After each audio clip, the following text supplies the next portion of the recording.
ഈ പ്രേമിക്കുന്ന ആളെ പോലെ അഭിനയിക്കുക, പ്രേമമാണ് മറ്റേ ഭയങ്കര അങ്ങനത്തെ യാതൊരു എക്സ്പ്രഷനും മോഹത്ത് വരുത്തില്ല. പൈങ്കിളിയില്ല. അത് പല നായികമാരും എന്നോട് പറഞ്ഞിട്ടുണ്ട്, മുഖത്തോട്ട് നോക്കുമ്പോൾ ചേച്ചി നമുക്ക് തോന്നുന്ന പ്രേമം കൂടെ ഒക്കെ ഇല്ലാതാവും എന്നൊക്കെ.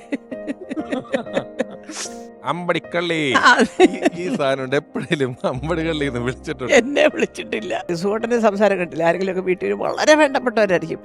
സുഹോട്ട ആ ആ ശരി എന്നിട്ട് ഈ 2, 3, 4 ഈ ചെറിയ വാക്കുകൾ നിൽക്കും. ഞാനും ഇന്ത്യനൊക്കെ അയ്യോ എപ്പോഴാ തിരിച്ചാന്ന് ചോദിച്ച് കഥ പോലെ അങ്ങ് തുടങ്ങും. സാറിൻ്റെ കണ്ണ് ശ്രദ്ധിച്ചിട്ടുണ്ട്?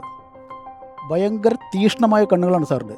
അതായത് നമ്മുടെ നേരെ ഒരു നോട്ടം നോക്കിയാൽ നമ്മുടെ ഉള്ളിലുള്ള മുഴുവൻ ചുഴിഞ്ഞെടുക്കാൻ പറ്റും പാകത്തിലുള്ള അത്രയും തീക്ഷ്ണമായ നോട്ടുള്ള ആളാണ്. പുള്ളി സിനിമയിലും കാണാം അങ്ങനെ ചില നോട്ടൊക്കെ കണ്ട ആൾ പേടിക്കും.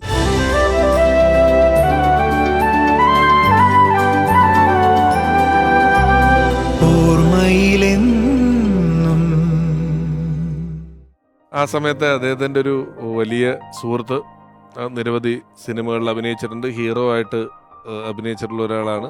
ഞങ്ങൾ വിളിച്ചപ്പം ഇന്ന ആവശ്യത്തിനാന്ന് പറഞ്ഞപ്പോൾ സ്നേഹപൂർവ്വം വരാം, ചെയ്യാം. നമുക്ക് അദ്ദേഹത്തിന് എന്താ പറയാനുള്ളതെന്ന് കേൾക്കാം. സുകുമാരൻ, ഞാൻ ചെമ്പരത്തിയൊക്കെ അഭിനയിച്ചു കഴിഞ്ഞതിന് ശേഷം നിർമാല്യത്തിലൂടെയാണ് അദ്ദേഹം വരുന്നത്.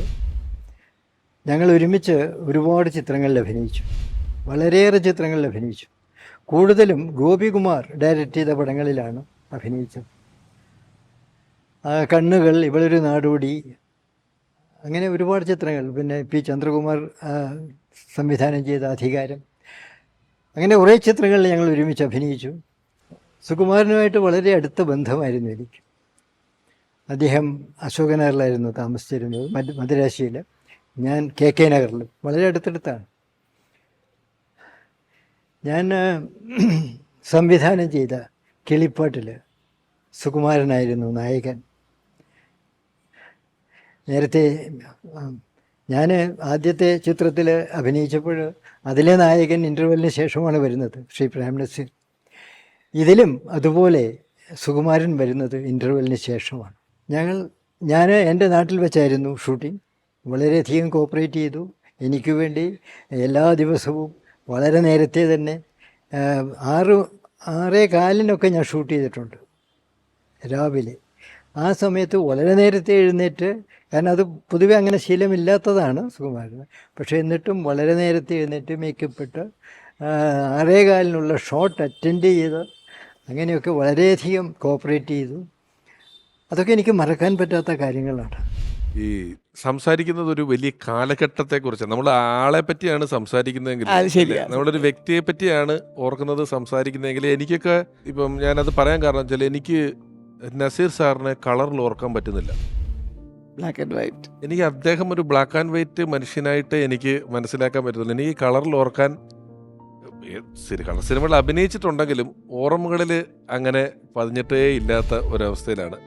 തിരിച്ച് ജോസേട്ടാ, ആ സമയത്തെ നിങ്ങളുടെ ഈ ലൊക്കേഷനിൽ, സിനിമ ലൊക്കേഷനുകളിൽ ഒരു വലിയ പ്രോട്ടോക്കോളുകളൊന്നും ഇല്ലാത്ത സമയമാണ് എന്ന് നിങ്ങൾ പറഞ്ഞിട്ടുണ്ടല്ലോ. എന്തായിരിക്കും ഒരു ഒഴിവ് സമയങ്ങളിൽ നിങ്ങളുടെ ഒരു ഷോട്ട് ചെയ്തു, ലൈറ്റപ്പ് ചെയ്തു, അടുത്ത സ്ഥലത്തേക്ക് എത്താൻ കുറച്ച് ഗ്യാപ്പുകളുണ്ട്, എന്തായിരിക്കും നിങ്ങൾ ചെയ്യുന്നത് ആ സമയത്ത്? ഓർമ്മ വരുന്നത് ഒരു ബ്ലാക്ക് ആൻഡ് വൈറ്റ് മൂവിയായിരുന്നു, കുടുംബം നമുക്ക് ശ്രീകോവിൽ.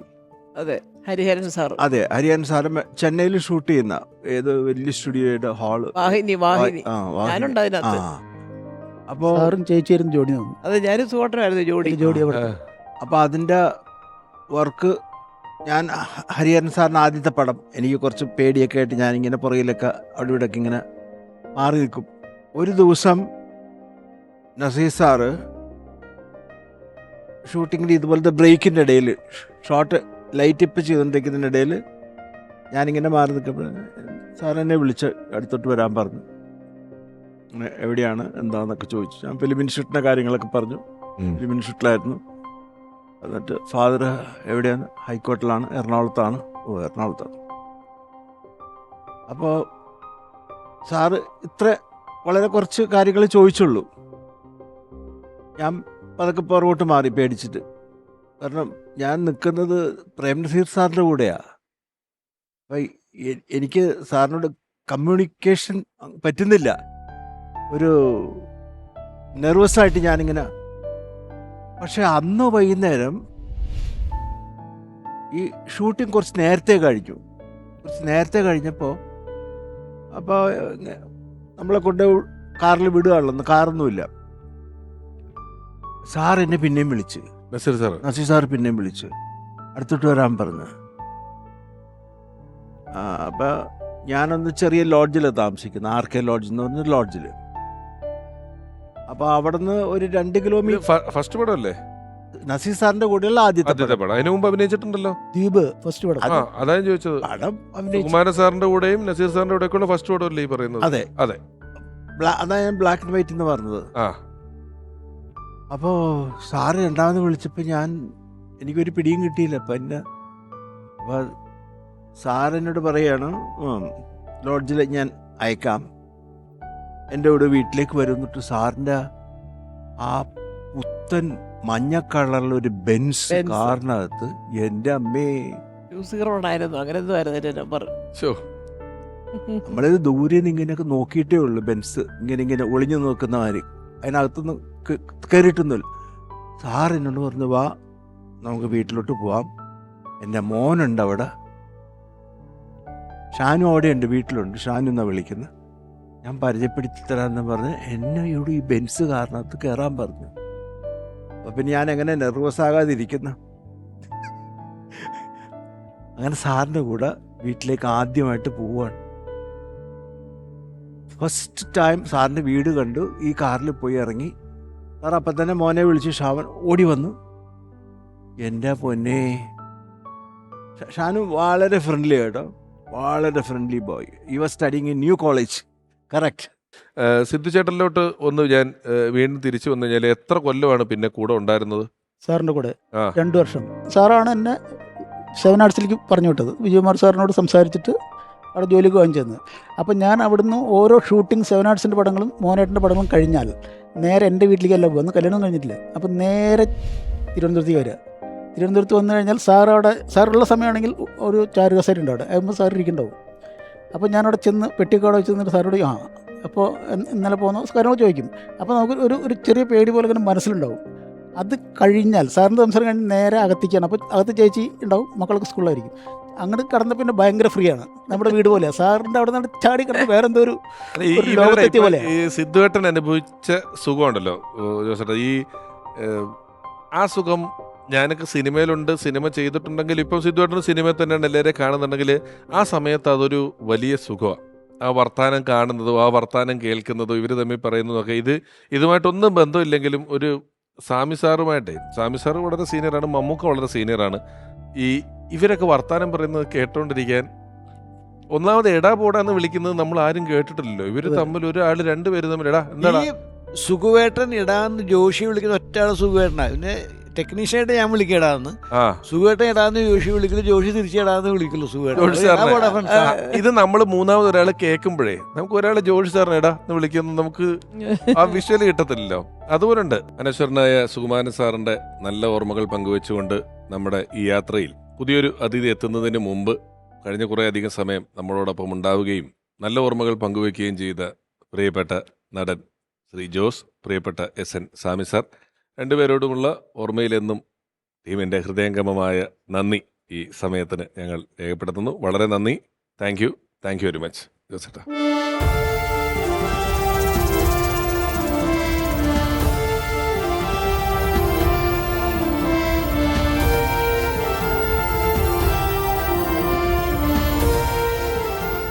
ഓർമ്മയിലെന്നും എന്നുള്ള ഈ പരിപാടിയിൽ നമ്മൾ സുമാന സാറിൻ്റെ അടുത്തെത്തിയ സിദ്ധുവേട്ടൻ്റെ കഥകൾ പറഞ്ഞു. ആ കഥയിലൊരു പേര് പരാമർശിക്കപ്പെട്ടു പോയി. എന്നോട് അവിടെ ചെന്ന് നിൽക്കണം, ലൊക്കേഷനിൽ ഇങ്ങനെ നിൽക്കണം. പുതിയൊരാൾ ലൊക്കേഷനിൽ വന്നാൽ സുമാന സാർ ഓട്ടോമാറ്റിക്കലി ആരാ പുതിയവനെന്ന് ചോദിക്കാൻ പാകത്തിന് നിൽക്കണം എന്നൊക്കെയുള്ള ഉപദേശം തന്ന ഒരാളെ കുറിച്ച് പറഞ്ഞു. ആൽവിൻ ആന്റണി ചേട്ടൻ്റെ പേര് പറഞ്ഞല്ലോ. അദ്ദേഹം എത്തിയിട്ടുണ്ട്. ഹൃദയപൂർവ്വം ഓർമ്മയിലെന്നും ഉള്ള ഈ പരിപാടിയിലേക്ക് സ്വാഗതം ചെയ്യുന്നു പ്രിയപ്പെട്ട നിർമ്മാതാവായ ആൽവിൻ ആന്റണി.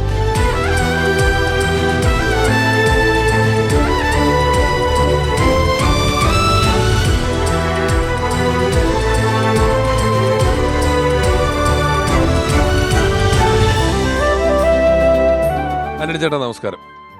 ഈ സിദ്ധുവേട്ടനെ സുമാന സാറിനെ പരിചയപ്പെടുത്താൻ പോയ സമയത്ത് ഞാൻ ഇപ്പൊ പറഞ്ഞപ്പോ ഞാൻ പറഞ്ഞത് കാണാൻ പാകത്തിന് നിൽക്കണം എന്നാണ്. ഇപ്പൊ സിദ്ധുവേട്ടൻ തിരുത്തി അങ്ങനെ അല്ലാതെ അല്ല, അല്ല. അല്ലേ? അതായത് സെറ്റിലേക്ക് ആനനെ കൊണ്ടുപോകാൻ കാർ വരുമല്ലോ. ആ അപ്പോൾ ആനന് പറയും ഇന്ന സ്റ്റുഡിയോയിലാണ് ഷൂട്ടിങ്, നീ അങ്ങോട്ട് വാ, അവിടെ ചെന്ന് നിന്നിട്ട് സ്റ്റുഡിയോ കണ്ടു പഠിക്കുക. പക്ഷേ സാറിൻ്റെ ശ്രദ്ധയിൽപ്പെടരുത്. പെട്ടാൽ സാറ് ചോദിക്കും ഒരു പുതിയ ആളെ സെറ്റിൽ എടുത്ത് ആരാന്ന് ചോദിക്കും. അപ്പോൾ സാറിൻ്റെ ശ്രദ്ധയിൽ പെടാതെ നിൽക്കണം എന്നാണ് ആനനി പറഞ്ഞത്. പറയുമ്പോൾ ഓർമ്മ വന്നത്, പറയുമ്പോ ഓർമ്മ വന്നത്. എപ്പോഴാണ് സുമാന സാറിനെ ആൽവിൻ ചേട്ടൻ ആദ്യം കണ്ടത്? ഞാനൊരു കൊച്ചു പയ്യൻ 80-ലാണ്. ആ. കൊച്ചു അതായത് ഞാൻ ഒന്നിട്ട് സിനിമകൾ ചെയ്തതിൽ ഒരു പടമാണ് അന്നൊരു രാവിലെ. ആ സിനിമയുടെ ഷൂട്ടിങ്ങായിട്ട് ഞങ്ങൾ പരിചയപ്പെട്ടു തുടങ്ങി, അതിൽ വർക്ക് ചെയ്യാണ്. അങ്ങനെ ആ സിനിമയുടെ തീരാറായപ്പോഴത്തേക്കും സുമാൻ സാറിന് എന്നെ ഭയങ്കര ഇഷ്ടമായി. അങ്ങനെ വളരെ അടുത്ത് പുള്ളി സാധാരണ പെട്ടെന്ന് അടുക്കില്ല. ആ ഒരു ഇതൊക്കെ അടുത്ത് അതിൻ്റെ ഡബ്ബ് ചെയ്താലേ അത് ബിസിനസ് ചെയ്യാൻ പറ്റുള്ളൂ. അപ്പം അതിനുവേണ്ടി പ്രൊഡ്യൂസർ മുമ്പിൽ പോകാൻ ധൈര്യമില്ല. അപ്പം എന്നോട് പറയും എങ്ങനെയൊന്ന് ഡബ്ബ് ചെയ്തില്ലെങ്കിൽ കച്ചവടമാക്കാൻ പറ്റില്ല, ഒന്ന് പോയി. സുഖേട്ടൻ സാധാരണ പടം തീർന്നു കഴിഞ്ഞാൽ പൈസ കൃത്യമായിട്ട് വാങ്ങിച്ചിട്ട് ഡബ്ബ് ചെയ്യുള്ളൂ. അപ്പം ഞാൻ ചെന്നു, ഞാൻ അങ്ങനെ പറയുന്ന പ്രശ്നമുണ്ട്, ഇത് ഡബ്ബ് ചെയ്ത് ഡിസ്ട്രിബ്യൂട്ടറെ കാണിച്ചാൽ ഇത് ബിസിനസ് ചെയ്യാൻ പറ്റുള്ളൂ. അപ്പോൾ എന്നെ എങ്ങനെയെങ്കിലും ഒന്ന് സഹായിക്കണം. ആ പ്രൊഡ്യൂസർക്ക് നാട്ടിലേക്ക് വരാൻ ഭയങ്കര, പുള്ളി നാട്ടിലാണ്, എന്തെങ്കിലും ചെയ്തു തരണമെന്ന് പറഞ്ഞു. പറഞ്ഞു നീ ഗ്യാരണ്ടി ആണോ? ഞാൻ പറയും ഞാൻ എൻ്റെ ഗ്യാരണ്ടി എന്തുള്ളത്. അപ്പോൾ ഒരു ധൈര്യത്തിൽ അതൊന്നും ഡബ്ബ് ചെയ്ത്, അങ്ങനെ ഡബ്ബ് ചെയ്ത് കാണിച്ചാണ് ബിസിനസ് ചെയ്തതും. അത് കഴിഞ്ഞ് പൈസ കൊണ്ട് കൊടുത്തത്. അപ്പോൾ വിശ്വാസമായി. അത് കഴിഞ്ഞ് ഇങ്ങനെ എന്താ പറഞ്ഞ ഈ ജോർജ് സാറിൻ്റെ ഇരകൾ. അപ്പോൾ എന്നോട് പറഞ്ഞു നീ എൻ്റെ കൂടെ നിൽക്കുന്നോന്ന് ചോദിച്ചു. എൻ്റെ കൂടെ പോരുന്നോന്ന് ചോദിച്ച പോലെ അങ്ങനെ പോയി. പിന്നെ ചേച്ചിയുടെ വീട്ടിൽ അവിടെയാണ് താമസവും ഇതൊക്കെ. ഇന്ദ്രനും രാജുവും അങ്ങനെ ചെറിയ കുട്ടികളാണ് അവർ സ്കൂളിൽ പോകുന്നത്. അപ്പോൾ എനിക്ക് ഇതേ പറഞ്ഞ പോലെ തന്നെ എനിക്ക് അവിടുന്ന് നമുക്ക് ഫാമിലിയൊക്കെ നഷ്ടപ്പെട്ടാണല്ലോ മദ്രാസിൽ വരുന്നത്. പിന്നെയും വീണ്ടും ഒരു കുടുംബവും എല്ലാം ആവുന്നത് മല്ലിക ചേച്ചിയും സുഖേട്ടനും ഇവരെല്ലാം കൂടുമ്പോഴായിരുന്നു. അപ്പോൾ ആ വീട്ടിൽ അതേപോലത്തെ ഒരു അംഗത്തെ പോലെ തന്നെ കാണുകയും അവിടെ താമസിക്കുകയും ഭക്ഷണം കഴിക്കുകയും അവിടുത്തെ എല്ലാ കാര്യങ്ങളിലും ഓടി കിടന്നൊരു കാലം ഉണ്ടായിരുന്നു. അവിടെ നിന്നാണ് ശരിക്കും പറഞ്ഞാൽ സുഖേട്ടൻ്റെ കൂടെ നിന്നാണ് ഞാൻ സിനിമയുടെ ബാലപാഠങ്ങൾ പഠിച്ചതും. ശരിക്കും പറഞ്ഞാൽ ഒരു പ്രൊഡ്യൂസർ ആവാനുള്ള ത്രാണി ഉണ്ടായത് അവിടെ നിന്നാണ്. എങ്ങനെയാണ് ആ ബാലപാഠങ്ങൾ പഠിച്ചു എന്ന് പറയുന്ന പോയിന്റിൽ ഞാനിപ്പോൾ ആലോചിക്കുമായിരുന്നേ, ഈ കൂടെ നിൽക്കുക എന്ന് പറയുന്നതിന് ശേഷം ഒരു കൃത്യമായ ഒരു പോയിന്റിൽ അവർക്കൊരു വഴി കാണിച്ച് വിട്ടില്ലെങ്കിൽ ചില ആൾക്കാർ സ്ഥിരം കൂടെ അതെ. നിൽക്കില്ല. അവരുടെയും കൂടെ കരിയർ നോക്കിയതിൻ്റെ ഒരു ഫലമാണ്. ഇപ്പം നിങ്ങൾ രണ്ടുപേരും, ആൽവിൻ ചേട്ടനും എത്ര പടം നിർമ്മിച്ചു കഴിഞ്ഞു ഇതുവരെ? ഉണ്ടാവും. എന്നാലും വെറുതെ ഒരു 10-40 കഴിഞ്ഞുണ്ടാവും. ഉണ്ടാവും. ഒരു 40 സിനിമകളെങ്കിലും നിർമ്മിച്ചിട്ടുണ്ട് ആൽവിൻ ആന്റണി ചേട്ടൻ. ഭരണകൂടമല്ലേ ഫസ്റ്റ് ഭരണകൂടം സുഖേട്ടനായിട്ട്, അല്ലാണ്ട് ഫസ്റ്റ് പടം? കുറേ പടങ്ങൾ, മാനത്തക്കുട്ടാരൻ, 3 Men Army. ഫസ്റ്റ് പടം ഭരണകൂടം. ഭരണകൂടം നിർമ്മിച്ച് അവിടെ തൊട്ട് ഇങ്ങനെ. ഞാനും പോയി എൻ്റെ പൂജയ്ക്ക് കോഴിക്കോട് മഹാറാണി ഹോട്ടലിൽ പോയി താമസിച്ചു. എൻ്റെ എല്ലാ പടങ്ങളും സുഖേട്ടൻ മിക്കവാറും ആ മരിക്കുന്ന കാലഘട്ടം വരെ എല്ലാ പടത്തിലും സുഖേട്ടനെ വിളിക്കും. പിന്നെ സുഖേട്ടൻ വരുമ്പോൾ പറഞ്ഞാൽ മിക്കവാറും സിനിമയ്ക്ക് എപ്പോഴും പോകുമ്പോൾ ആദ്യം ഉണ്ടാകുന്ന ഇഷ്യൂ സ്ക്രിപ്റ്റ് സംബന്ധമായ ഇഷ്യൂസ് ഉണ്ടാവുമായിരുന്നു. അതിൽ ഭയങ്കര നോളേജാണ്, എഴുത്തും വായനയും ഭയങ്കര അറിവുണ്ട്. വളരെ കുറച്ച് സമയം കൊണ്ട് തന്നെ ആ പടം ടോട്ടലി ഒന്ന് കുഴപ്പമുള്ള ഏരിയയൊക്കെ കറക്റ്റ് ചെയ്ത് ഒരു നല്ല സിനിമയാക്കി മാറ്റാൻ അന്ന് എനിക്കൊന്ന് സുഖമായിട്ടും കഴിഞ്ഞ പിന്നെ ജഗദീഷ് ചേട്ടനൊക്കെയാണ് പിന്നെ അങ്ങനത്തെ ഒരു കഴിവുണ്ടായി കണ്ടത്. സ്ക്രിപ്റ്റുമായിട്ട് നല്ല ബന്ധപ്പെട്ട് പെട്ടെന്ന് എന്ത് വേണേലും ചെയ്യാൻ ശ്രീനേട്ടൻ. ഇങ്ങനെ വളരെ എഴുത്തും വായനയും ഭയങ്കര. എന്തായാലും ആ കളരി പോയിട്ട് 40 സിനിമകളുടെ നിർമ്മാതായി ആൽവിൻ ആന്റണി ചേട്ടൻ. സിദ്ധുവേട്ടനെ പറ്റി ഒന്ന് പ്രേക്ഷകരോട് പറയണം. കാരണം ഈ തിരശ്ശീലയ്ക്ക് പിന്നിൽ നിൽക്കുന്നവരെ എത്ര കണ്ട് പ്രേക്ഷകർക്ക് അറിയാം എന്നുള്ളത് നമുക്കറിയില്ലല്ലോ. അപ്പം ചില കാര്യങ്ങൾ പറഞ്ഞാൽ തന്നെ അറിയുള്ളൂ. ഇപ്പം സിദ്ധുവേട്ടൻ ചെയ്തുകൊണ്ടിരിക്കുന്നത്, സിദ്ധുവേട്ടൻ വർക്ക് ചെയ്യുന്ന 71ാമത്തെ സിനിമയാണ്. എമ്പുരാൻ്റെ തിരക്കിൽ നിന്നാണ് സിദ്ധുവേട്ടൻ ഇവിടെ വന്ന് നിൽക്കുന്നത്. പൃഥ്വിരാജ് ഡയറക്റ്റ് ചെയ്ത എല്ലാ പടവും സിദ്ധുവേട്ടൻ തന്നെയാണ് ചെയ്തിട്ടുള്ളത്, അല്ലേ? ഈ 71 സിനിമ ലാലേട്ടൻ്റെ. മൊത്തം പടം എത്രയായി കാണും? 100-150 സിനിമയായി കാണും. 100-150 സിനിമ. ആൽവിൻ ചേട്ടൻ കുറെ നാൾ കൺട്രോളറായിട്ട് നിന്നിട്ടില്ലേ? കുറേ പടങ്ങൾ 125ഓളം സിനിമകൾ ചെയ്തു. 125ഓളം പടം. മൊത്തം രണ്ടുപേരും കൂടെ ഒരു 200-250 പടത്തിന്റെ കൺട്രോളർമാർ ഇപ്പം നമ്മുടെ ഈ ഫ്ലോറിൽ ഇരിക്കുന്നുണ്ട്. കാരണം ചാനൽ മാറ്റുമ്പോൾ മുഖം കാണുമ്പോൾ ആൾക്കാർ ഇത് ആരാന്നൊക്കെ ചിന്തിക്കരുത്, അവർക്ക് അറിയണം ഈ ഇരിക്കുന്നത് ആരാന്നുള്ളത്, അല്ലേ? ഇപ്പം ഇതിനിടയിൽ എഴുത്ത് വായന ഒക്കെ സുഖേട്ടനുണ്ടെന്ന് പറഞ്ഞ സാഹചര്യത്തിൽ ഞാനൊരു കാര്യം ചോദിക്കുകയാണേ. ഞാൻ കേട്ടിട്ടുള്ളതാണ്, എനിക്കിതിൻ്റെ ഉറപ്പൊന്നുള്ള കാര്യമല്ല. ആയ കാലത്ത് സുഖേട്ടൻ ഏതോ ലൊക്കേഷനിൽ ഇരുന്നിട്ട് ഇവിടെയുള്ള എത്ര സിനിമാടന്മാർ ദാസ് ക്യാപിറ്റൽ വായിച്ചിട്ടുണ്ടെന്ന് ചോദിച്ചിട്ട് വലിയ വിഷയം ഉണ്ടാക്കിയിട്ട് എന്നിട്ട് അതുള്ളതാണോ അത്? അതിങ്ങനെ ഞാനും കേട്ടിട്ടുണ്ട്. പക്ഷെ പുള്ളി ഇങ്ങനെ പറയുമായിരുന്നു. അത് അതിപ്പോൾ ഒരു കാര്യമുണ്ട്, സിനിമാ സെറ്റിലല്ല, ഒരു റിയൽ കമ്മ്യൂണിസ്റ്റുകാരോട് തന്നെ ചോദിച്ചിട്ടുണ്ട്, സത്യം പറ ദാസ് ക്യാപിറ്റൽ വായിച്ചിട്ടുണ്ടോ എന്ന് ചോദിക്കും. അദ്ദേഹത്തിന് ഇങ്ങനെ ചോദിക്കുന്നതുകൊണ്ട് അതോടുകൂടി സുഹൃത്ത് ബന്ധമില്ലാതാവും. അങ്ങനത്തെ പേടിയോ ആശങ്കയോ ഒന്നും ഉള്ള ഒരാളല്ല. ചോദിക്കാനുള്ളത് മുഖത്ത് നോക്കി മൂത്ത സഖാക്കളോട് വരെ ചോദിക്കും. അപ്പോൾ അങ്ങനെ മിക്കവാറും അത്. പക്ഷേ വേറൊരു കാര്യം, ഇതെല്ലാം അദ്ദേഹത്തിൻ്റെ കയ്യിലുണ്ട്, അദ്ദേഹം വായിച്ചിട്ടുണ്ട്. തിരിച്ചു ചോദിച്ചാൽ എല്ലാ ലൈബ്രറിയിലെല്ലാം എന്തും പറയും. അതെല്ലാം അദ്ദേഹത്തിൻ്റെ കളക്ഷനിലുണ്ട്. അതുകൊണ്ട് ഇങ്ങനെ ധൈര്യമായിട്ട് ചോദിക്കും. എന്തെങ്കിലും വല്ലതൊക്കെ കമ്മ്യൂണിസ്റ്റിനെ കുറിച്ചൊക്കെ കൂടുതൽ പ്രസംഗിക്കാൻ വരുന്നവരോടൊക്കെ പറയും, അത് ശരി പാചകടിയുള്ളൂ, നീ ദാസ് ക്യാപിറ്റലോ, അങ്ങനെ ചോദിക്കുന്ന ആളാണ് കേട്ടോ. അതൊരു അങ്ങനെ ചോദിച്ചിട്ടുണ്ടാവാൻ സാധ്യതയുണ്ട്. സുഖേട്ടൻ എപ്പോഴും ഒരുപാട് പുസ്തകങ്ങൾ അതായത് പുതുതായിട്ട് വാങ്ങിച്ചുകൊണ്ടിരിക്കും. സത്യം. അത് എനിക്കൊന്ന് ഈ പടയണി ഞാൻ കഴിഞ്ഞ് ചെയ്ത പടമാണ് പടയണി. അപ്പം ഞാനും അതിൻ്റെ തുടക്കത്തിലുണ്ടായിരുന്നു. പക്ഷേ സിദ്ധു വന്ന ശേഷം ഞാൻ വേറെ പടത്തായിട്ട് പോയതാണ്. അപ്പം ആ സിനിമ ഉണ്ടാക്കുമ്പോൾ പെട്ടെന്ന് മമ്മൂട്ടിയും മോഹൻലാലും എല്ലാം വന്നിട്ട് സിനിമ ഉണ്ടാക്കുമ്പം അതിൻ്റെ കഥയുടെ കാര്യത്തിലൊരു ചെറിയ സംശയം ഉണ്ടായിരുന്നു. അപ്പോൾ എന്നോട് പറഞ്ഞു, നീ പെട്ടെന്ന് പോയിട്ടൊരു ബുക്കുണ്ട്, ഹെഗിംബോധൻസ് മൗണ്ട് റോഡിൽ മദ്രാസിൽ പോയിട്ട്, കൗണ്ട് ഓഫ് മോണ്ടി ക്രിസ്റ്റോ, ആ ബുക്ക് വാങ്ങിച്ചുകൊണ്ടാൻ പറഞ്ഞു. ഞാൻ ഓടിപ്പോയി അവിടെ പോയി തപ്പി അന്വേഷിച്ചപ്പോൾ ആ ബുക്കുണ്ട്. ബുക്ക് വാങ്ങിച്ച് കൊണ്ടുവന്നു. ആ ബുക്ക് കൈ കിട്ടി പിന്നെ സുഖമായിട്ട് എന്തൊക്കെ ചെയ്തതെന്ന് എനിക്ക് തന്നെ അറിഞ്ഞുകൂടാ. സിനിമയായി. പടയണിയുടെ ശരിക്കും കണ്ടന്റിൻ്റെ അതിൻ്റെ ഉള്ളിൽ നിന്നുള്ളൊരു അത് തന്നെയാണ് പടയോട്ടവും പല സിനിമകളുടെയും ഒരു അതാണ്. പക്ഷെ ആ ബുക്ക് സുഖമായിട്ട് അത്രയും അറിവുണ്ട്. ഇന്ന ബുക്ക് ഇന്ന സ്ഥലത്ത് പോയി വാങ്ങിച്ചുകൊണ്ടിരാൻ പറഞ്ഞുള്ളൂ. അത് വന്നു സിനിമയായി. പിന്നെ അത് പെട്ടെന്ന് തന്നെ സെറ്റായി. ലോക സിനിമയിൽ തന്നെ ഈ പ്രതികാര കഥകളുടെ ഒരു ടെക്സ്റ്റ് ബുക്ക് ആയിട്ട് ഉപയോഗിക്കുന്ന എന്തെങ്കിലും വിവാദങ്ങളൊക്കെ ഉണ്ടായാല് ഡെസ്പാവോ അതോ ഭയങ്കര? അതൊട്ടുമില്ല, ഒരു ഡെസ്പും ഇല്ല. അങ്ങനത്തെ അത് ആരെയും ഒരു ഭയമില്ലാതാണ്. കാരണം സ്വന്തം ജോലിയിൽ ഭയങ്കര ആത്മവിശ്വാസം കൂടുതലാണ്. എല്ലാത്തിലും ഞാൻ ആരുടെയും മുമ്പിൽ ഇങ്ങനെ വെറുതെ അല്ല, എനിക്ക് എൻ്റെതായ കഴിവുകൾ കൊണ്ടാണ് ജീവിക്കുന്നത്. അല്ല, നുണ പറയില്ല. പുള്ളിയുടെ ഏറ്റവും വലിയ നുണ പറയില്ല ആരോടും. സത്യസന്ധമായിട്ട് ഇതെനിക്ക് ഇതേ പറ്റത്തുള്ളൂ, ഇങ്ങനെ വേണം, ഇങ്ങനെ ചെയ്തിരിക്കണം എന്നുവെച്ചാൽ എന്നാൽ അവരെ ബുദ്ധിമുട്ടിക്കല്ലേ ചെയ്യുന്നത്. അവരുടെ വളരെ മാന്യമായിട്ട് പെരുമാറി നല്ല രീതിയിൽ ലൊക്കേഷനിലൊക്കെ എന്നുണ്ടെങ്കിൽ 15 ദിവസം വർക്ക് ചെയ്യേണ്ടതാണെങ്കിൽ പുള്ളി പോയി കഴിഞ്ഞാൽ 10 ദിവസം കൊണ്ട് തീരും ആ പടം.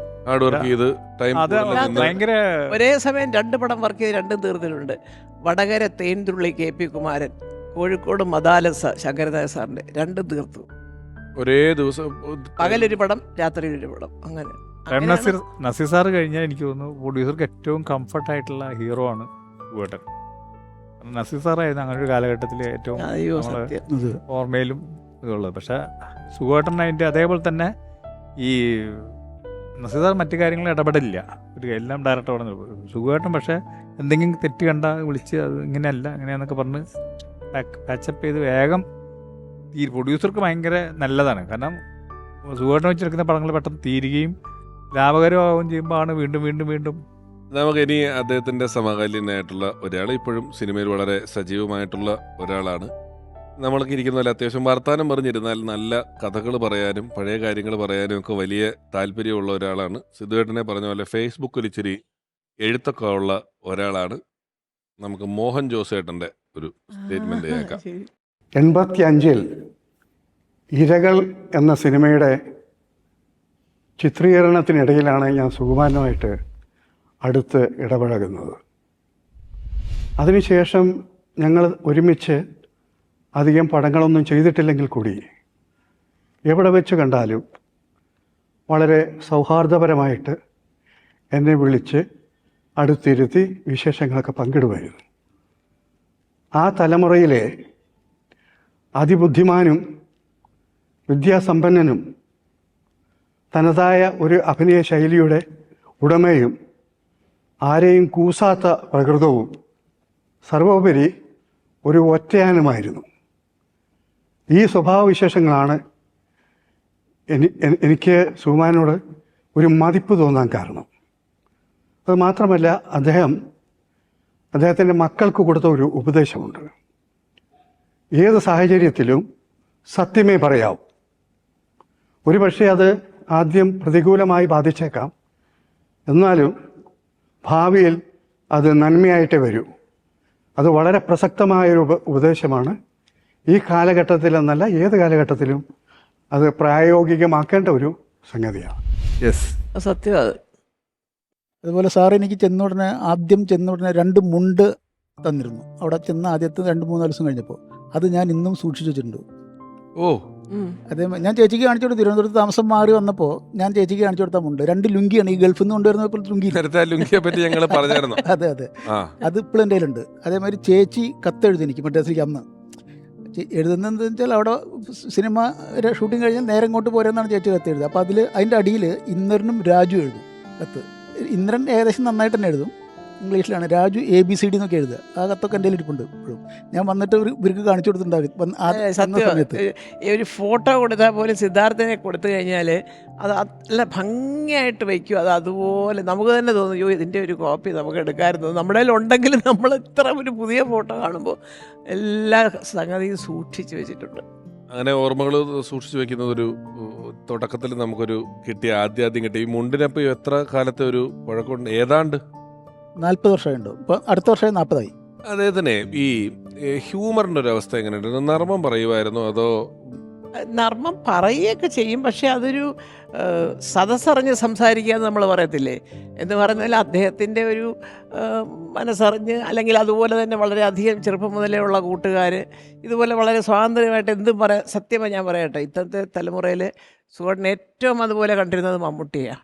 ഞാൻ പല ഇൻ്റർവ്യൂവിലും ഞാനത് പറഞ്ഞിട്ടുണ്ട്, മമ്മൂക്കയുടെ തന്നെ പറഞ്ഞിട്ടുണ്ട്. എപ്പോഴും പറയും, എൻ്റെ കൂട്ടാ നാക്കൊന്ന് വളഞ്ഞു പോകും ചിലപ്പോൾ, പക്ഷേ അടുത്ത മിനിറ്റിൽ മമ്മൂട്ടി അത് തിരുത്തുകയും ചെയ്യും, അതിനകത്തൊരു ഖേദം പറയുകയും ചെയ്യും. അത് വളരെ കുറച്ച് പേർക്ക് അത് സാധിക്കുള്ളത്. ഒരു നല്ല മനസ്സുള്ളതുകൊണ്ടാണ് അദ്ദേഹത്തിന് അത് സാധിക്കുന്നത്. അപ്പോൾ അതുകൊണ്ട് അങ്ങനെ എന്തെങ്കിലുമൊക്കെ ഉണ്ടെങ്കിൽ ചില തമാശ ഒക്കെ ഇരുന്ന് പറഞ്ഞ് ചിരിക്കുകയൊക്കെ ചെയ്താൽ അതൊരു പൊതുവേദിയിലിരുന്നിട്ട് ഒരു തമാശന് വേറൊരു തമാശ അതില്ല, അത് കുറവാണ്. ഏതോ കുറുക്കന്റെ കല്യാണോ അങ്ങനെ കുറച്ച് ഹ്യൂമറും പരിപാടികളൊക്കെ. സത്യന്റെ ഫസ്റ്റ് പടവാ ശരിക്കും പറഞ്ഞാൽ. ഞങ്ങൾ താമസിച്ച ഫ്ലാറ്റിന്റെ പുറകെ തന്നെയായിരുന്നു എൻ്റെ ആദ്യത്തെ ഷോട്ടൊക്കെ എടുത്തതും ഒക്കെ. അത് കഴിഞ്ഞാൽ കിന്നാരം, ആ പടങ്ങളൊക്കെ ഈ പറഞ്ഞിട്ടുണ്ട്. നെടുമുടി ചേട്ടനും ഒക്കെ ആയിട്ട് നല്ല രസമല്ല. ഡാൻസും ഒന്നും വലിയ ഡാൻസും അതെ. പിന്നെ ഈ ഓവറായിട്ട് പ്രേമിച്ചിട്ടുള്ള പാട്ടുകളൊക്കെ ഇല്ല. അതെന്താ വെച്ചാൽ ഞാൻ പറയാൻ കാര്യം ജോഷി സാറിനറിയാം. ഞാനത് പറഞ്ഞിട്ടുണ്ട് ഇൻ്റർവ്യൂവിലൊക്കെ. കാരണം അവിടെ ഒരു പാട്ട് ഊട്ടിയിൽ ബൊട്ടാണിക്കൽ ഗാർഡൻസിൽ പൊന്മേഘം കൂടെ ചൂടും വെണ്ണിലാവിൻ ചന്ദ്രിക, അപ്പോൾ അംബികയാണ് കൂടെ അഭിനയിക്കുക. അപ്പോൾ അംബിക നല്ല കറക്റ്റായിട്ട് തമിഴിലൊക്കെ അഭിനയിച്ച് ഈ പ്രേമമൊക്കെ സ്വിച്ചിട്ട പോലെ വരുമല്ലോ. അത് കറങ്ങി തിരിഞ്ഞ് സുഗേട്ടൻ്റെ സുഗറ്റേ പ്രേമം അഭിനയിക്കുന്നതിൻ്റെ ഇടയിൽ കൂടെ അംബികയെ ചേച്ചി ഒന്നാം സുഗേട്ടനോട് പറയൂ, ആ സിഗരറ്റുമൊക്കെ ഒന്ന് കയ്യിൽ നിന്ന് ചിരിക്കാൻ പറയൂ, ഇതെന്തോന്ന് ചേച്ചി. അപ്പോൾ ഉള്ള സുഗേട്ടൻ്റെ ഞാൻ സുഗേട്ട എന്തോ സുഗേട്ട അംബിക ഇങ്ങനെയൊക്കെ അതാ ഭാര്യയുമായിട്ട് റോഡിൽ കൊണ്ടാക്കുമ്പോഴേ സിഗരറ്റൊന്നും വലിക്കരുത്, ഇങ്ങനെ പ്രേമിച്ചുകൊണ്ട് നടക്കുന്നത് എവിടെ അടി ഇതൊക്കെ ചുമ്മാ ഇങ്ങനെ എന്നെ ഓരോന്ന് പറയാൻ പുള്ളിക്ക് പ്രേമം അഭിനയിക്കാൻ ഒരു ചെറിയ മടിയുണ്ട്.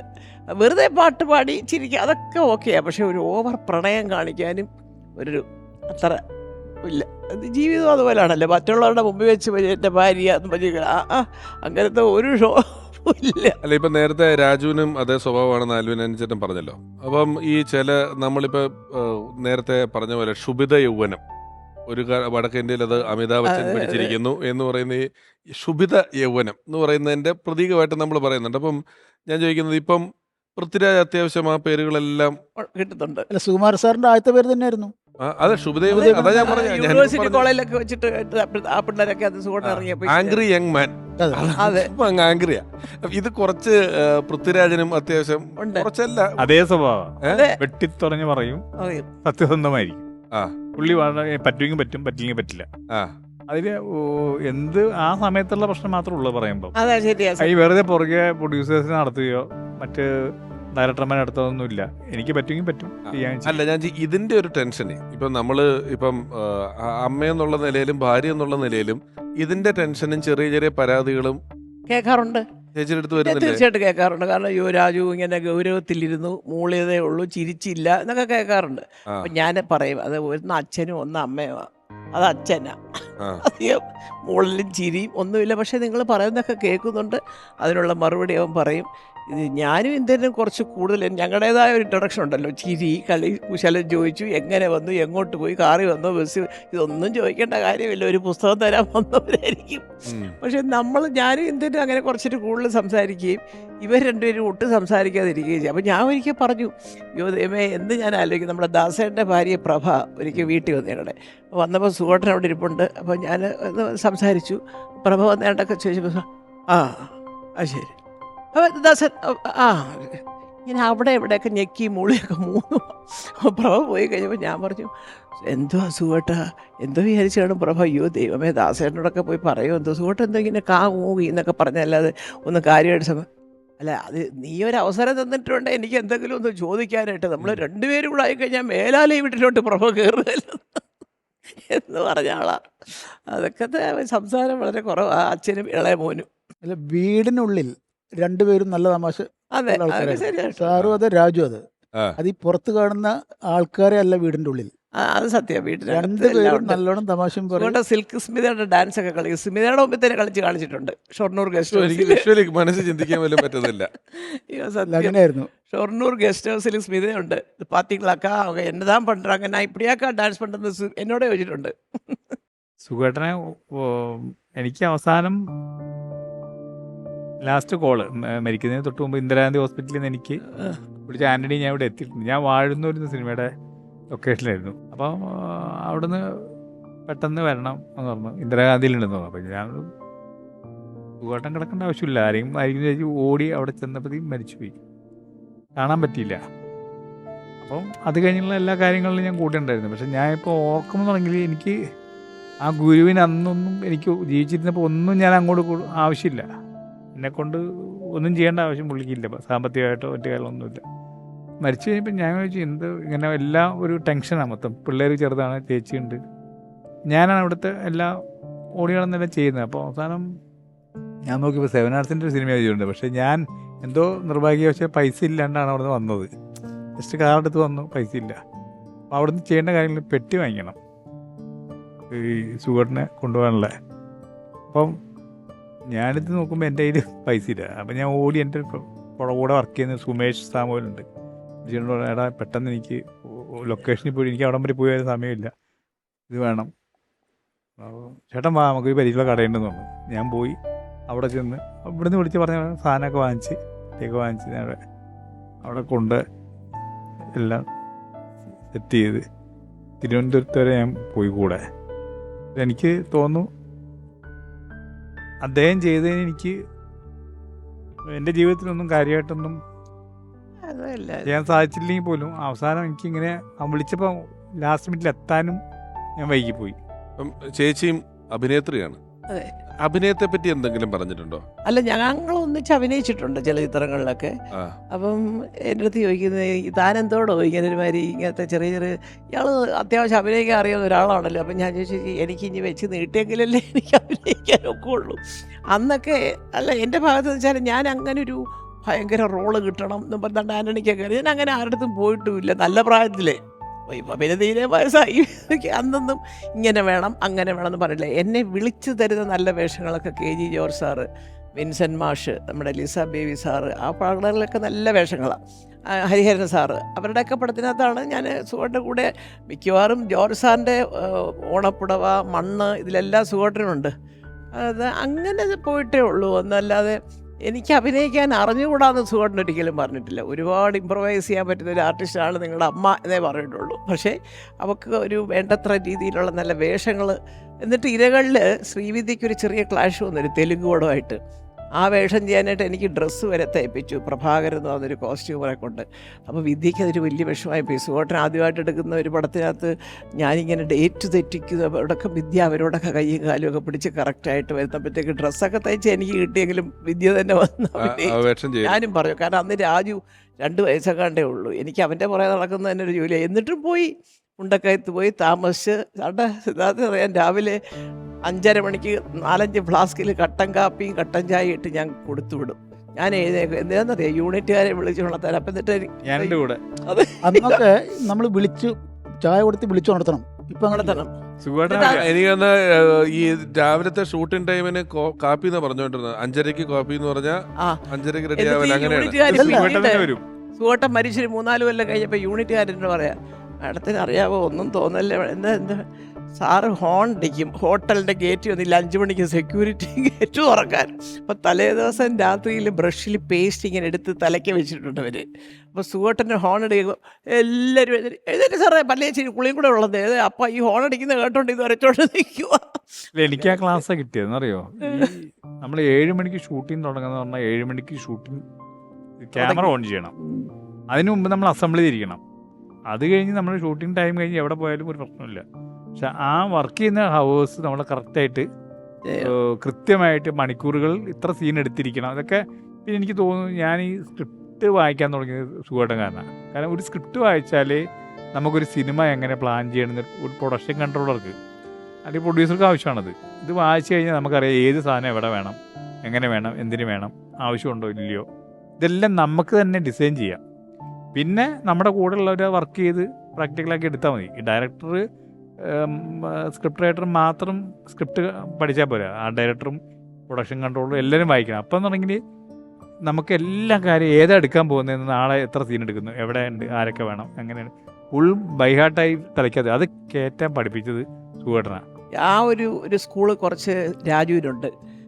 ഞാൻ അഭിനയിക്കാൻ പോയി ബ്രോഡാഡിയിൽ. തലേ ദിവസം 8 മണിക്ക് എൻ്റെ വരെ സീനിങ് വന്ന് കയ്യിൽ, ഇതാണ് ചേച്ചിയുടെ സീൻ എന്നൊക്കെ പറഞ്ഞാൽ ഇതായിരുന്നു ഡയറക്ടർ, അവരാര് പൃഥ്വിരാജോ ചോദിച്ചു ഞാൻ. അതിൻ്റെ ഒരു ഗുണം എന്താ അറിയോ, നമ്മൾ സ്ക്രിപ്റ്റ് വായിച്ചു കഴിഞ്ഞാൽ പെട്ടെന്ന് ഷൂട്ടിങ്ങിന് എന്തെങ്കിലും ഒരു തടസ്സം നേരിട്ടാൽ, പെട്ടെന്ന് എന്തെങ്കിലും ലൊക്കേഷൻ മാറി മഴ പെയ്യുകയൊക്കെ ചെയ്താൽ നമുക്ക് ഈ കഥേനെ പറ്റി അറിയാമെങ്കിൽ നമുക്ക് തന്നെ ഡയറക്ടർ പറയാം, സാർ നമ്മൾ ഇന്ന ആർട്ടിസ്റ്റുണ്ട്, ഇന്ന സീൻ ഇവരെ വെച്ച് ഇന്ന സ്ഥലത്ത് എടുത്തുകൂടെ എന്ന് ചോദിക്കാൻ പറ്റും. അത് സ്ക്രിപ്റ്റ് ഫുള്ളായിട്ട് നമ്മൾ വായിച്ച് മനപ്പാടമാക്കി. ഞാൻ അങ്ങനെ ചെയ്യുന്നതാണ്. ഞാൻ ആദ്യം തന്നെ ഒരു സിനിമയ്ക്ക് തന്നെ വിളിച്ച് ഞാൻ ആദ്യം സ്ക്രിപ്റ്റേ ചോദിക്കും വായിക്കാൻ. അത് വായിച്ചു കഴിഞ്ഞാൽ നമുക്ക് ഒരു എന്താണ് ചെയ്യേണ്ടതെന്ന് ഒരു ഐഡിയ ഉണ്ടാവുന്നുണ്ട്. രാജു അതുപോലെ എല്ലാം ഹോംവർക്ക് ചെയ്ത് തലേ ദിവസം ഒരു കോസ്റ്റ്യൂമേഴ്സിന് ഒരു കോപ്പി, മേക്കപ്പിന് കോപ്പി. അപ്പോൾ സിദ്ധാർത്ഥ ഞങ്ങളുടെ ഇതൊക്കെ കൊണ്ട് തരും. നാളെ ചേച്ചിക്ക് 9:30 എന്ന് പറഞ്ഞാൽ 9:30 എൻ്റെ മുഖത്തേക്ക് ക്യാമറ ഓൺ ചെയ്തിരിക്കും അവൻ. രാജുവിൻ്റെ പ്രത്യേകത അത് മാത്രമല്ല, ഇപ്പോൾ സാധാരണ നമ്മളിപ്പോൾ ഒരു ഡയറക്ടർ സെറ്റിൽ വന്നു കഴിഞ്ഞാൽ അവിടെ ഇരുന്ന് സ്ക്രിപ്റ്റ് ഒന്ന് നോക്കി ഷോട്ട് ഡിവൈഡ് ചെയ്ത് ഒക്കെ അല്ലേ ഷോട്ട് എടുക്കുക, അങ്ങനെയല്ല സാറ് നാട്ടിൽ. ഇപ്പോൾ പിഷാരിലാണെങ്കിലും അങ്ങനെ ആയിരിക്കും ചെയ്തിട്ടുണ്ടാവുക. രാജു തലേ ദിവസം തന്നെ ഇന്ന സീനാണ് എടുക്കാൻ പോകുന്നത്, ഇന്ന ആർട്ടിസ്റ്റുകളാണ് അവർ, ഇന്ന ഇതിലാണ് ക്യാമറ വേണ്ടത്, ഇതൊക്കെ എല്ലാം കംപ്ലീറ്റ് പറഞ്ഞു കൊടുത്തിട്ടുണ്ടാവും. രാജുവിൻ്റെ കൂടെ വർക്ക് ചെയ്യുന്ന എല്ലാവരും നേരത്തെ എത്തിയിട്ട് എല്ലാം കറക്റ്റ് ലൈറ്റപ്പ് ചെയ്ത് മേക്കപ്പ് ചെയ്ത് നിർത്തി കഴിഞ്ഞാൽ രാജു വന്നു മോണിറ്റർ മുമ്പിൽ ഇരിക്കുന്നു, ടേക്കാണ്. അതായത് പുള്ളി വന്ന് 1 മിനിറ്റിനുള്ളിൽ ഷൂട്ടിംഗ് തുടങ്ങും. അങ്ങനെയാണ് ഈ തലേ ദിവസം എല്ലാം പ്ലാൻ ചെയ്തിട്ട് പോകുള്ളൂ. അതായത് ലൊക്കേഷൻ ഷൂട്ടിംഗ് കഴിഞ്ഞ് കഴിഞ്ഞാൽ 1/2 മണിക്കൂർ അവിടെ നിൽക്കും, എന്നിട്ട് എല്ലാം പറഞ്ഞു കൊടുത്തതിന് ശേഷം പോകുള്ളൂ. അത് വന്നിരുന്നാൽ 5 മിനിറ്റിനുള്ളിൽ ഷൂട്ട് ചെയ്യും, 5 മിനിറ്റിനുള്ളിൽ ടേക്ക്. അപ്പോൾ ഈ ആർട്ടിസ്റ്റ് വന്ന് നിൽക്കും അവിടെ. നമ്മളിപ്പം സിനിമയിൽ അടുത്ത് പ്രവർത്തിക്കുന്നവർ, അറിയുന്നവർ, അങ്ങനെയുള്ളവർ മാത്രമല്ല, ഒരു സിനിമാടനെ സംബന്ധിച്ചിടത്തോളം ആരാധകരായിട്ടുള്ള ആളുകൾ, ഇഷ്ടപ്പെടുന്ന ആളുകൾ, അങ്ങനെ ഒരുപാട് പേര് പലപ്പോഴും പല ഏരിയകളിൽ അവരുടെ സാന്നിധ്യമായിട്ടും അവർക്ക് വേണ്ടിയും ഒക്കെ നിൽക്കാനും വർക്ക് ചെയ്യാറും ഒക്കെ ഉണ്ട്. അത്തരത്തിലൊരാളാണ് വിനയൻ എന്ന് പറയുന്ന ചേട്ടൻ. വിനയൻ ചേട്ടൻ എന്താ പറയാനുള്ളതെന്നൊന്ന് കേൾക്കാം. നമസ്കാരം, ഞാൻ വിനയചന്ദ്രൻ നായർ. തിരുവനന്തപുരത്തെ സ്റ്റാച്യുവിൽ തന്നെ ഒരു ആയുർവേദ ഷോപ്പിലെ മാനേജറായിട്ട് വർക്ക് ചെയ്യുന്നു. നമ്മുടെ എല്ലാം പ്രിയങ്കരനായിട്ടുള്ള സുകുമാരൻ ചേട്ടനെ കുറിച്ച് ഒരുപാട് ഓർമ്മകൾ മനസ്സിലുണ്ടെന്നുണ്ട്. തിരുവനന്തപുരത്ത് ഹിന്ദി പ്രചാരസഭ വഴുതക്കാടായിരുന്നു ചേട്ടൻ താമസിച്ചിരുന്നത്. 1-2 പ്രാവശ്യം ചേട്ടനെ കാണാനുള്ള ഭാഗ്യവും ജീവിതത്തിൽ കിട്ടിയിട്ടുണ്ട്. സുകുമാരൻ ചേട്ടന്റെ ഓർമ്മ ദിനങ്ങളിൽ 11 വർഷമായിട്ട് എനിക്ക് തിരുവോരത്ത് 150ഓളം ഭക്ഷണപ്പൊതി നൽകാൻ സാധിക്കുന്നുണ്ട്. അത് ഏറ്റവും കൂടുതൽ നന്ദിയും കടപ്പാടും ഞാൻ അറിയിക്കുന്നത് സുകുവേട്ടന്റെ വൈഫായ മല്ലിക ചേച്ചിക്കാണ്. അതിന് എത്ര നന്ദി പറയലും മല്ലിക ചേച്ചിയോട് മതി വരില്ല. അതുമാത്രമല്ല, ചെറുപ്പകാലത്ത് നമ്മുടെയൊക്കെ ഹരമായിരുന്നു സുകുമാരൻ ചേട്ടൻ എന്ന് പറയുന്ന നടൻ.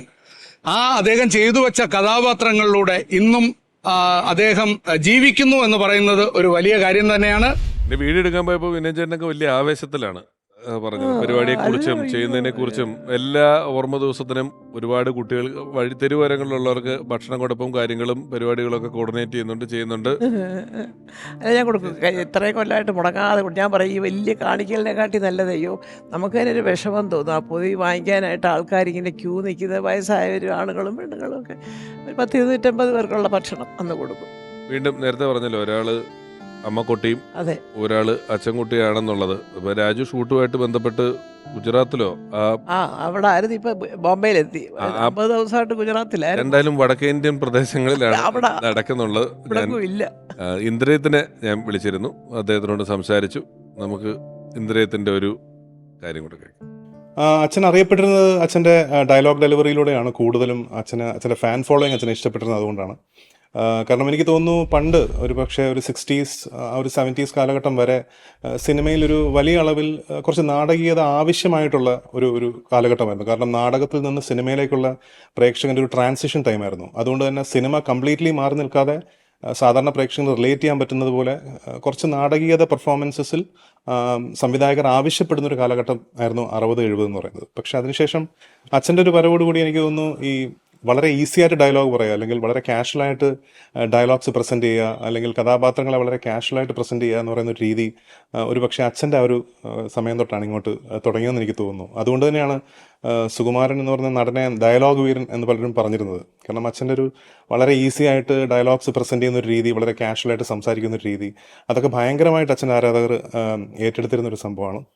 അതിനുവേണ്ടി ഒരുപക്ഷെ അത് കാരണമായിരിക്കും അച്ഛന് ഏറ്റവും കൂടുതൽ ഫാൻസ് ആ സമയത്ത് ഉണ്ടായത്. കാരണം ബാക്കിയുള്ള ആക്ടേഴ്സിൽ നിന്ന് വിപരീതമായി ഒരു വ്യത്യസ്ത ശൈലി, ഡയലോഗ് പറയുന്നതിലൊരു വ്യത്യസ്ത ശൈലി പുലർത്തിയ ഒരു നടനാണ് അച്ഛൻ.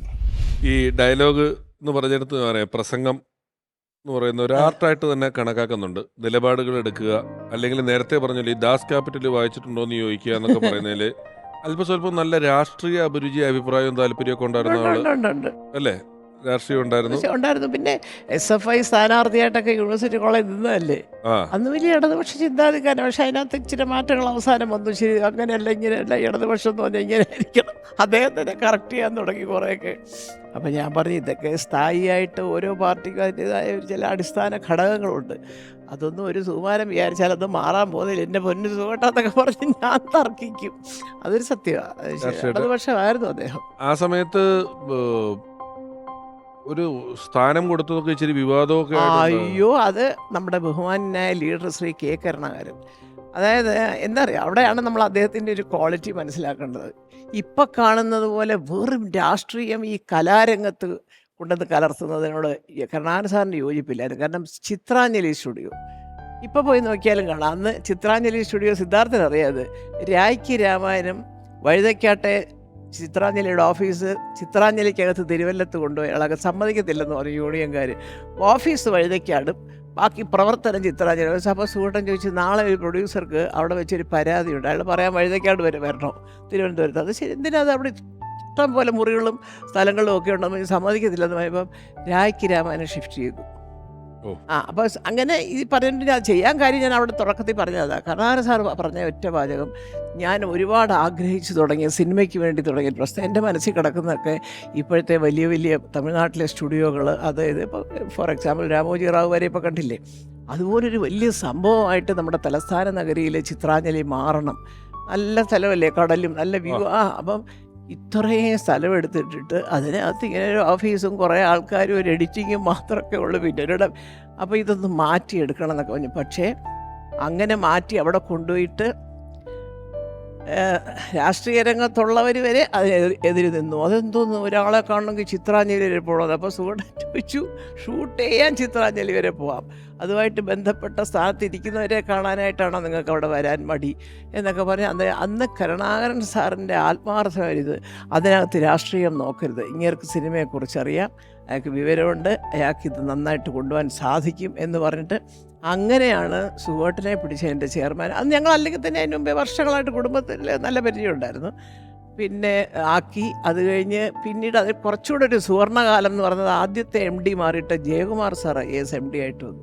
ഈ കോമ്പിനേഷൻ ആ സ്റ്റുഡിയോയിൽ ഒരുപാട്, ഇപ്പോഴും എൻ്റെ കയ്യിലൊരു ഫയൽ ഇരിപ്പുണ്ട്, ഒരു ഫിലിം ഇൻസ്റ്റിറ്റ്യൂട്ട് അവിടെ വരുന്നതിനെക്കുറിച്ച് സുഹേട്ടൻ കൊടുത്തത്. പക്ഷേ പിന്നെ അതൊക്കെ അങ്ങ് പോയി. അല്ല, ആ സമയത്ത് ഈ കമ്മ്യൂണിസ്റ്റ് അനുഭാവിയായ ആളെ ഇതിലാക്കിയെന്നും പറഞ്ഞൊരു, അത് ഞാൻ പേര് വരെ പറയാം, ചെമ്പഴന്തി അനിലൊക്കെ അന്ന് ഭയങ്കര സമരം ചെയ്തവരാ. കയറ്റത്തില്ല അങ്ങോട്ടെന്നൊക്കെ പറഞ്ഞു. അപ്പോൾ സുഹൃത്തിന് അങ്ങനത്തെ പേടിയൊന്നും ഇല്ലല്ലോ. കയറ്റത്തില്ല, നമുക്കവിടെ ചെല്ലുമ്പോൾ കാണുന്നത് അതിന് ഈ രാഷ്ട്രീയപരമായിട്ടുള്ള ഈ ചെറുപ്പക്കാരുടെ ഒരു ദേഷ്യം വരുമ്പോഴുള്ള ഒരു ഇതൊന്നല്ലാതെ കാര്യമൊന്നും ഇല്ലായിരുന്നു. അവിടെ സുഖമായിട്ട് 3 വർഷം ഇരുന്നു. ഈ പറഞ്ഞ പോലെ ജയകുമാർ സാറും കൂടെ വന്നപ്പോൾ ഒരുപാട് നല്ല കാര്യങ്ങൾ ചെയ്യാൻ പറ്റി.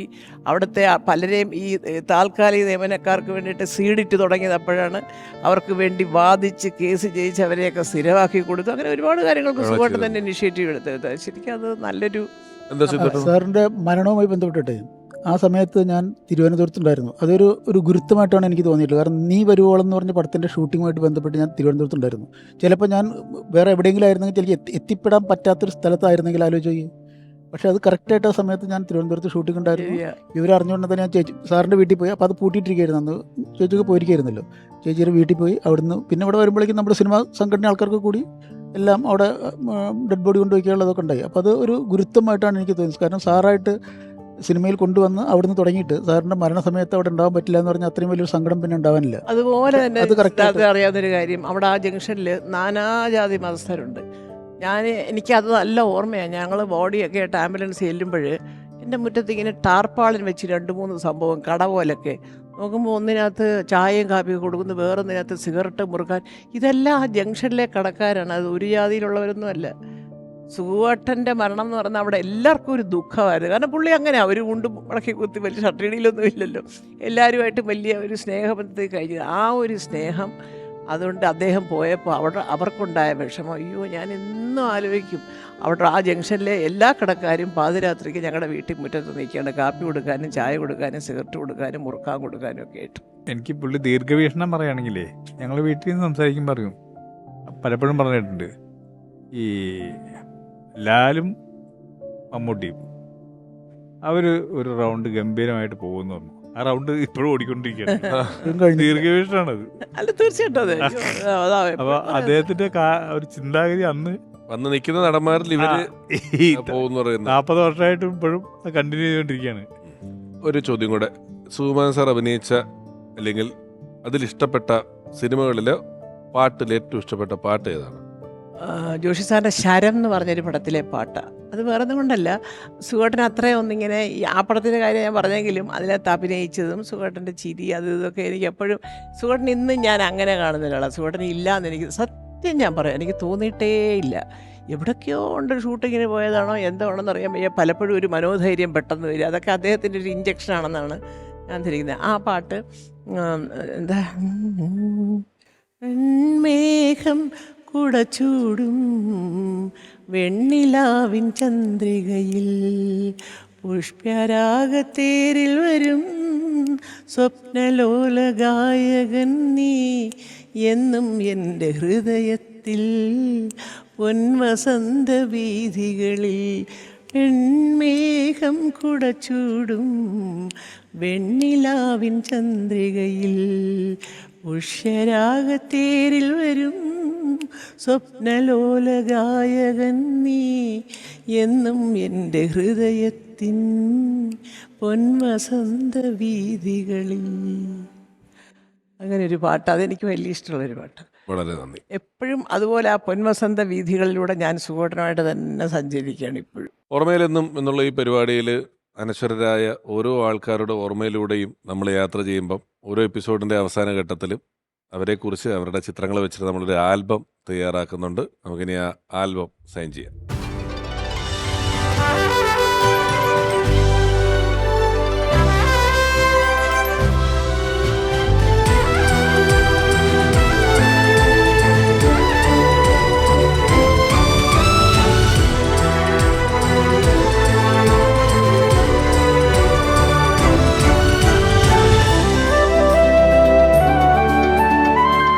ചേച്ചിക്ക് ഞങ്ങളെ ഓർക്കാൻ അയ്യോ അമൃത ടിവിയുടെ ഭാഗത്ത് നിന്നും തീർച്ചയായിട്ടും.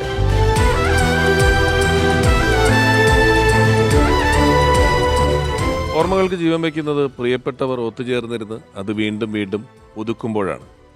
അടുത്ത അധ്യായത്തിൽ അത്തരത്തിൽ നമ്മൾ ഓർമ്മ പുതുക്കുക